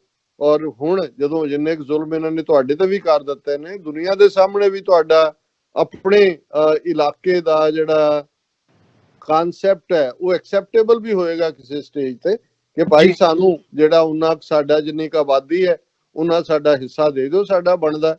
ਯੂਪੀ, ਬਿਹਾਰ, ਉਸ ਦੇ ਵਿੱਚ ਇੱਕ ਅਲੱਗ ਜ਼ੋਨ ਕ੍ਰੀਏਟ ਕਰ ਦਿਓ, ਉਹਦਾ ਨਾਂ ਤੁਸੀਂ ਜੋ ਮਰਜ਼ੀ ਰੱਖ ਲਓ, ਲੇਕਿਨ ਇਸ ਤੋਂ ਬਿਨਾਂ ਤੁਹਾਡੇ ਕੋਲ ਕੋਈ ਹੱਲ ਨਹੀਂ ਹੋਣਾ। ਉੱਥੇ ਤੁਹਾਨੂੰ ਉਹਨਾਂ ਨੇ ਜਿਪਸੀ ਬਣਾ ਕੇ ਰੱਖ ਦੇਣਾ। ਜੋ ਹਾਲ ਸਿੱਖਾਂ ਦਾ ਕੀਤਾ ਹੋਇਆ, ਇਹਦੇ ਬਾਵਜੂਦ ਕਿ ਅਸੀਂ ਤਾਂ ਅੱਗੇ ਵੱਧ ਕੇ ਉਹ ਕਹਿਣ ਵਾਂਗੂ ਵੀ ਹਨੂਮਾਨ ਨੇ ਪੂੰਛ ਨੂੰ ਅੱਗ ਲਵਾ ਕੇ ਲੰਕਾ ਫੂਕੀ, ਅਸੀਂ ਤਾਂ ਇਹਨਾਂ ਦੇ ਕਹਿਣ ਤੇ ਹਮੇਸ਼ਾ ਪੂੰਛ ਨੂੰ ਅੱਗ ਲਵਾ ਕੇ ਰੱਖੀ ਹੈ। ਤੇ ਜੇ ਸਾਡਾ ਇਹ ਹਾਲ ਕੀਤਾ, ਤੁਹਾਨੂੰ ਤਾਂ ਉਹਨਾਂ ਨੇ ਪਹਿਲਾਂ ਹੀ ਨਹੀਂ ਕਦੇ ਜਿਹੜਾ ਉਸ ਕਲਚਰ ਦਾ ਜਾਂ ਉਸ ਦਾ ਹਿੱਸਾ ਮੰਨਿਆ ਹੋਇਆ। ਸੋ ਤੁਸੀਂ ਇਹ ਅੰਸਾਰੀ ਸਾਹਿਬ ਇਸ ਕਿਸਮ ਦੀਆਂ ਜੋ ਮਿੱਠੀਆਂ ਗੱਲਾਂ ਚੋਂ ਨਿਕਲੋ ਔਰ ਅਲਟੀਮੇਟਲੀ ਅਸਲ ਹੱਲ ਦੇ ਵੱਲ ਆਓ। ਜੀ ਬਿਲਕੁਲ ਡਾਕਟਰ ਸਾਹਿਬ, ਤੁਹਾਡਾ ਬਹੁਤ ਬਹੁਤ ਧੰਨਵਾਦ। ਤੁਸੀਂ ਸਮਾਂ ਕੱਢ ਕੇ ਵਿਚਾਰਾਂ ਦੀ ਸਾਂਝ ਪਾਈ ਹੈ, ਤੇ ਜਿਹੜੇ ਸਾਡੇ ਨਾਲ ਇਸ ਵਕਤ ਦਰਸ਼ਕ ਜੁੜੇ ਹੋਏ ਆ TV 84 ਨਾਲ ਦੁਨੀਆ ਭਰ ਦੇ ਵਿੱਚੋਂ, ਮੈਂ ਬੇਨਤੀ ਕਰਦਾ ਕਿ ਤੁਸੀਂ ਸਾਨੂੰ ਜਿਹੜੇ ਸੁਝਾਅ ਹੈਗੇ ਆ ਜਾਂ ਆਪਣੇ ਕਮੈਂਟਸ ਨੇ ਜਾਂ ਕੁਐਸਚਨਸ ਨੇ ਉਹ ਈਮੇਲ ਕਰ ਸਕਦੇ ਹੋ sos@tv84.tv ਤੇ, ਜਾਂ ਫਿਰ ਸੋਸ਼ਲ ਮੀਡੀਆ ਦੇ ਉੱਤੇ ਕਮੈਂਟ ਦੇ ਰੂਪ ਦੇ ਵਿੱਚ ਵੀ ਤੁਸੀਂ ਸਾਨੂੰ ਭੇਜ ਸਕਦੇ ਹੋ। ਤੇ ਜਾਂਦੇ ਜਾਂਦੇ ਜ਼ਰੂਰ ਜਿਹੜੀ ਇੱਕ ਗੱਲ ਹੈਗੀ ਹੈ ਕਿ ਇਸ ਪਲੇਟਫਾਰਮ ਨੂੰ ਤੁਹਾਡੀ ਜ਼ਰੂਰਤ ਹੈ, ਸੁਝਾਵਾਂ ਦੀ ਜਿੱਥੇ ਜ਼ਰੂਰਤ ਹੈ ਉੱਥੇ ਸਹਾਇਤਾ ਦੀ ਵੀ ਲੋੜ ਹੈ। ਸੋ ਡੋਨੇਸ਼ਨਸ ਦੇ ਲਈ ਤੁਸੀਂ ਸਾਡੀ ਵੈਬਸਾਈਟ www.tv84.tv ਤੇ ਜਾ ਕੇ ਡੋਨੇਟ ਕਰ ਸਕਦੇ ਹੋ, ਤੇ ਮੰਥਲੀ ਡੋਨੇਸ਼ਨਸ ਦੇ ਲਈ ਪਲੇਜ ਕਰ ਸਕਦੇ ਹੋ, ਤੇ ਚੈੱਕ TV84 ਦੇ ਨਾਮ ਦਾ ਬਣਾ ਕੇ ਸਾਡੇ ਐਡਰੈਸ ਤੇ ਵੀ ਤੁਸੀਂ ਭੇਜ ਸਕਦੇ ਹੋ, ਮੇਲ ਕਰ ਸਕਦੇ ਹੋ। ਸੋ ਅੱਜ ਦੇ ਸ਼ੋਅ ਦੇ ਵਿੱਚ ਇੱਥੇ ਹੀ ਇਜਾਜ਼ਤ ਚਾਹਾਂਗੇ। ਦੁਬਾਰਾ ਫੇਰ ਤੁਹਾਡੇ ਨਾਲ ਕੱਲ ਨੂੰ ਮੁਲਾਕਾਤ ਹੋਵੇਗੀ। ਡਾਕਟਰ ਸਾਹਿਬ, ਤੁਹਾਡਾ ਵੀ ਬਹੁਤ ਬਹੁਤ ਧੰਨਵਾਦ। ਵਾਹਿਗੁਰੂ ਜੀ ਕਾ ਖਾਲਸਾ, ਵਾਹਿਗੁਰੂ ਜੀ ਕੀ ਫਤਿਹ।